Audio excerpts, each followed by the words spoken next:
Kita akan menyerahkan tanah yang sudah dibangun ini kepada Yayasan Generasi Nabire Bersinar. Ya, kami menyerahkan kepada Ibu Eka sebagai Ketua Yayasan Generasi Nabire Bersinar. Ya, ada ya, atas kasih dan karunia Tuhan, kami menyerahkan tanah ini yang sudah dibangun dan akan dilanjutkan dengan pembangunannya kepada Yayasan Generasi Nabire Bersinar. Tuhan memberkati kita. Ya, Tuhan memberkati. Terima kasih.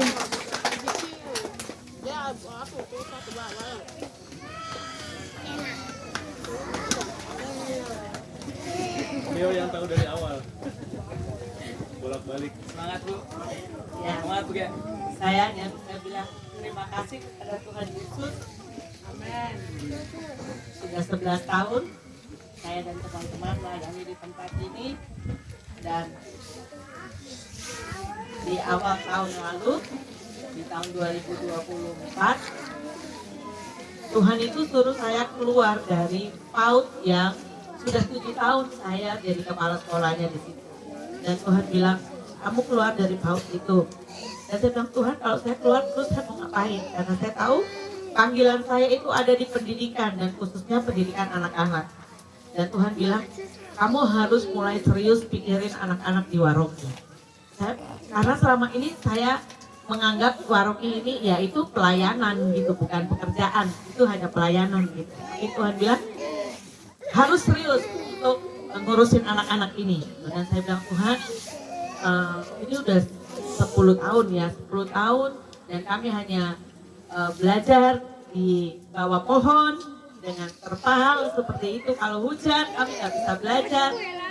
Terus kalau saya disuruh seriusin Tuhan, saya nggak mau kalau saya di situ aja. Tuhan buat sesuatu supaya saya benar-benar bisa seriusin agar anak-anak ini. Saya ingat itu tanggal 3 Januari Tuhan bicara seperti itu, dan tanggal 15 Januari salah satu guru sekolah minggu dari DKI Pondok Indah yang kebetulan kenal dengan teman saya, ini maaf ya Bapak Ibu, saya cerita sejarah sedikit, Ibu Lucy, dia menelpon saya. Ya, dia perkenalkan diri dari DKI Pondok Indah dan menceritakan tentang panitia pasca di tahun 2024 itu. Dan waktu saya ditanya, Ibu bisa kirimkan foto-foto rumah belajarnya, video sedikit, dan saya mulai kirim, dan dia bilang oke, saya akan bawakan ini ke panitia. Dan puji Tuhannya, singkat cerita, setelah proses yang cukup panjang selama kurang lebih setengah tahun, akhirnya di bulan Agustus saya bisa berkunjung ke DKI Pondok Indah. Saya sudah sampai ke sana, saya sudah melihat bahkan kliniknya juga. Saya sampai bilang, Tuhan, kapan ya kita bisa punya pelayanan yang seperti ini?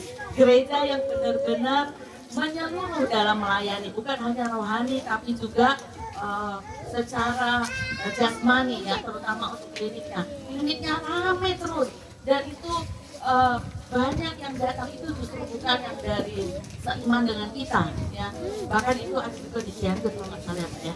Ya, di Jawa ya, di Parung ya, seperti itu. Dan sejak itu kita tanda tangan MOU dan dimulailah proses pembangunan. Dan proses pembangunan ini juga tidak smooth ya.